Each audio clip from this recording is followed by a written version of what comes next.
Hey guys, Ranger here, and welcome back to another video, and welcome back to another Diecast review. And in this video, I'm going to be talking about the all-new 77 Monaco by Greenlight in 1/18 scale. Now, the first thing I'm going to talk about briefly is this box. This is the box. This is the box that the car comes in. It's got the artwork for the figurine on one side, and then if you turn the box around, you got the LAPD unit and the figurine over on the other side. And this is how the box is laid out. And the box itself looks nice. It has a nice retro look to it. This is the 77-78 Monaco. And what can I say about this car? This car is on par with the NYPD unit. First, I'm going to talk about the negative aspects about the car. The first negative thing that I want to mention is just like the NYPD unit. The rear end here at the C-pillars is not wider than the front. It should be a little wider. It should spread out a little bit, but it does not. It's not really noticeable unless you turn the car up on its side like this, or you look at it from the top-down view. And the other thing, of course, is the car does not have jack slots on the front bumper. It does not have those. And of course, there's no upward curve on the paint on the C-pillar. It's kind of flat. And the rear end also sits lower than the front. I mean, look at this. Look at this. The rear end sits lower than the front. It should not sit this low on the rear end. But this right here is actually very easily fixed. And for some reason on one of mine, the LAPD unit is sideways. I don't know why, but it's actually sideways on my car. But one other problem that is actually one of the problem that is actually exclusive just to this LAPD car is this silver trim going through the side. It's crooked. Now first, lifting the car up and showing you, you notice this paint here through the side, it's straight. You notice it's straight. However, whenever you get to this paint right here, this silver trim, it's crooked. It's angles downward. This particular paint here, it's straight going through the back of the car. It's straight going through the back of the car here, but then whenever you get to the front, as you can tell, it begins to angle downward. I don't know why. And for some reason, it's not like that on the right side. On the right side, it's straight like it should be. It's straight like it should be. I don't know why. It's straight like it should be on this side. It's angled appropriately, but whenever you get over on this left side, it angles downward on the front, and I don't know why. I wish that the paint was the same on both sides, but it isn't. And so that is very unfortunate. And it gives the car a bit of a weird appearance. In my eyes, for some reason, it makes the center section on the fender poof up. It makes it seem too round right here because this is angled downward. It makes this right here stand out too much. And so that's very odd. I don't know why that this silver trim right here is not straight, why it angles downward. Whenever I got my second one in, I actually had to paint over this silver trim with black paint and then repaint the silver trim on by hand and angle it upward a little bit to fix it. But that's the most negative aspects about the car. There is some good things that I will be talking about with this particular car in general. Now, the good parts is, first off, the grille. Now, in the earlier promos, of course, we saw that these cars all had a split going down the center right here. That is so Greenlight could interchange.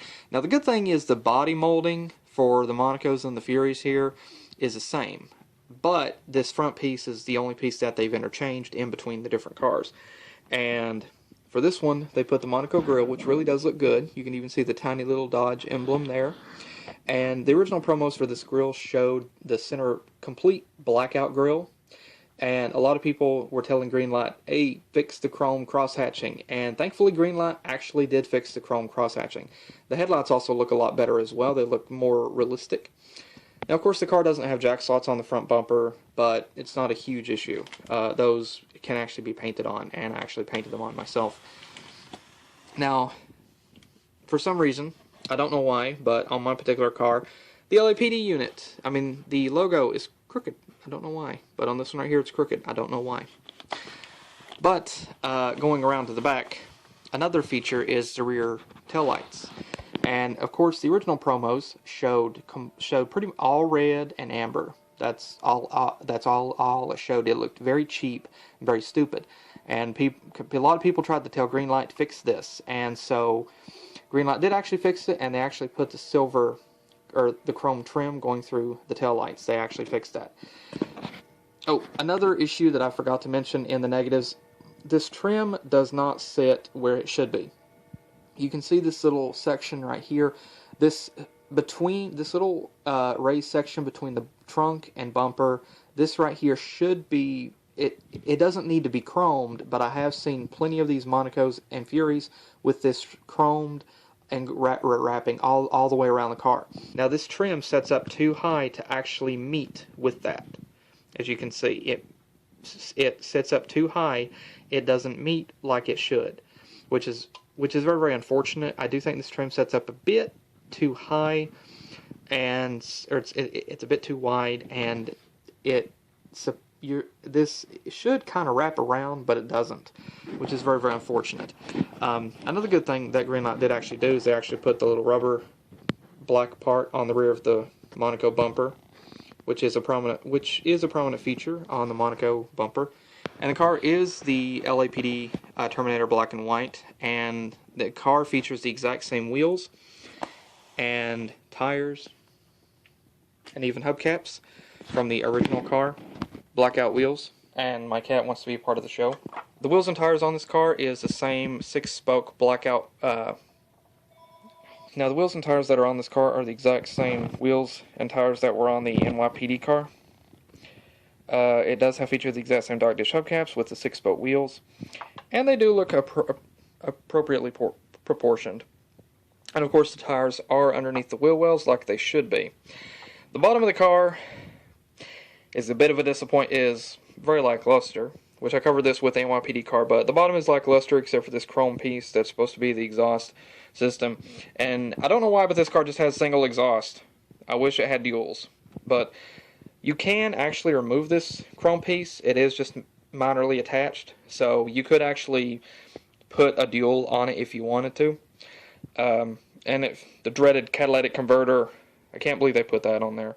The bottom, as you can tell, is a little lackluster. But the tires do look good. They do look accurately proportioned. The only thing I don't like about the tires is they look a bit too sharp on the edges. I think they should be a bit rounder on the edges, have a nice softer appearance.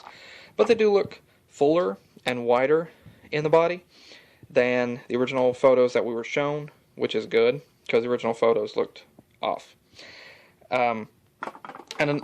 But the paint itself looks good. The paint, it does look good. The paint does have a nice shine. Does have a very nice shine to it, and the paint itself really does look good. It doesn't look off in any proportions. The interior itself is another area to talk about inside the car. The interior for this car is the exact same as the NYPD car. Features the nice tan interior, and the interesting thing, of course, you'll notice is it does feature the old style police light on the dash.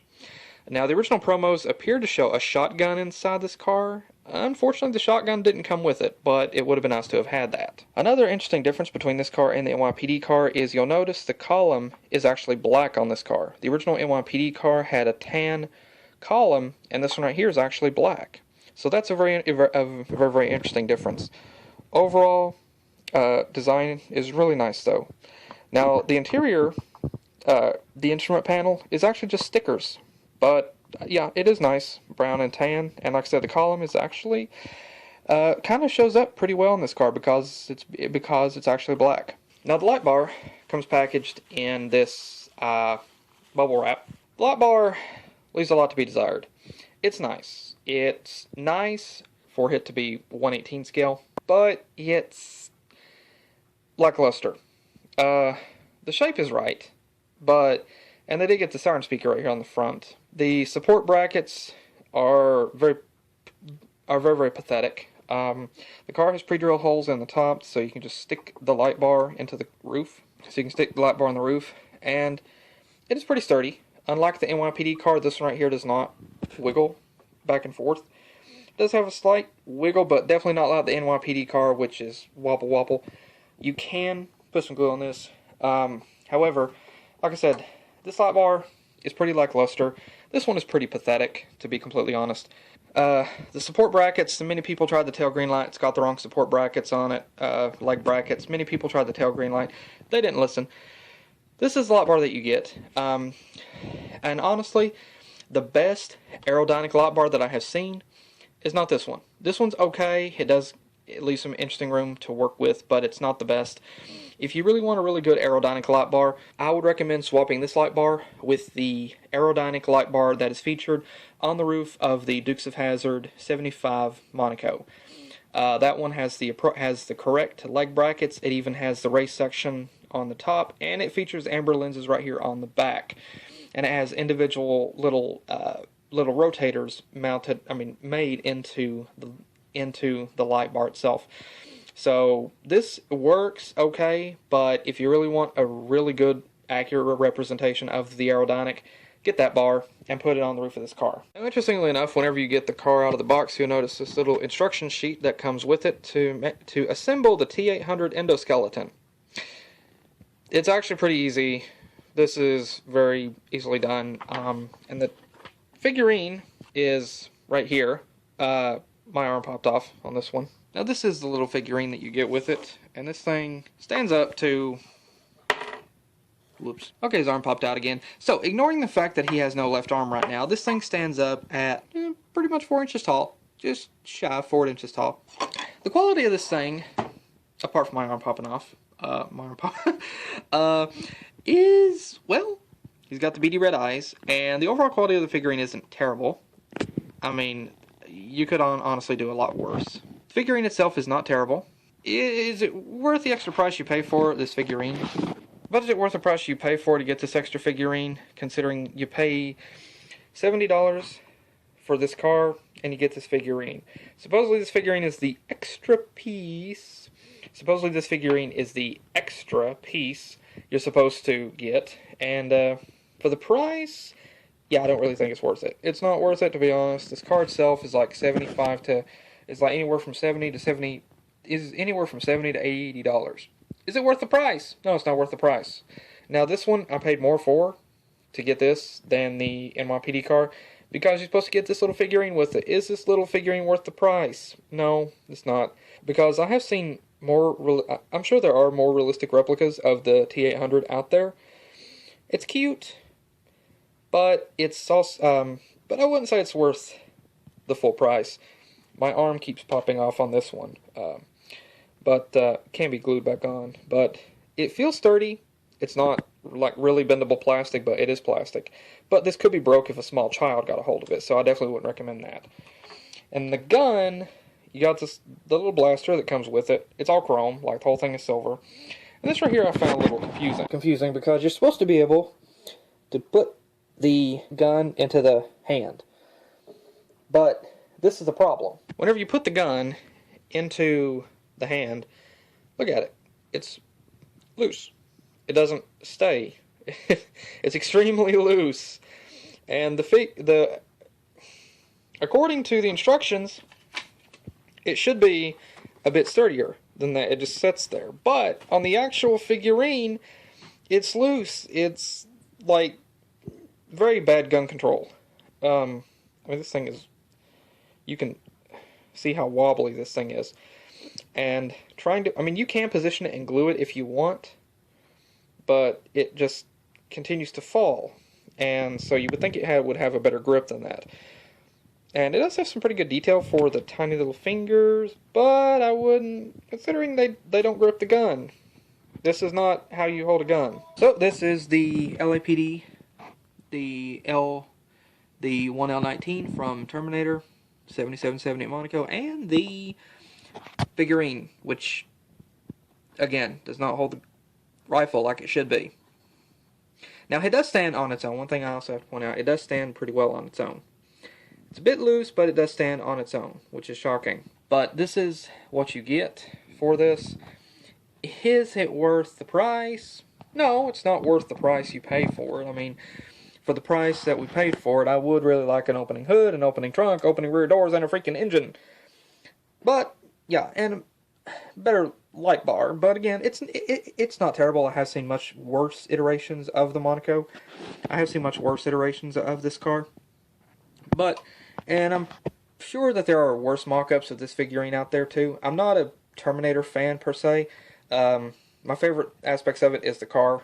I didn't get it for the figurine, but I'm pretty sure that there are worse mock-ups of this figurine out there, and there's a lot better iterations of this. But this is the only 1/18 scale replica of this car that we have in existence, so yeah. But again, is it worth the $70 to $80 that you pay for it?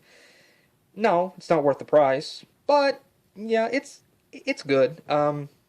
Considering, I would give this overall a 3.5 out of 5 to a 4 out of 5. The most significant bad thing is the silver trim is not straight like it should be. Other than that, and the light bar, but other than that, the car's good. I really do like the interior. I like the old style lamp. Paint's good. I like, again, I love Monaco itself. And I don't really notice the decal being crooked. And I don't really notice the fact that this wraps around the back incorrectly. But, I mean, does not.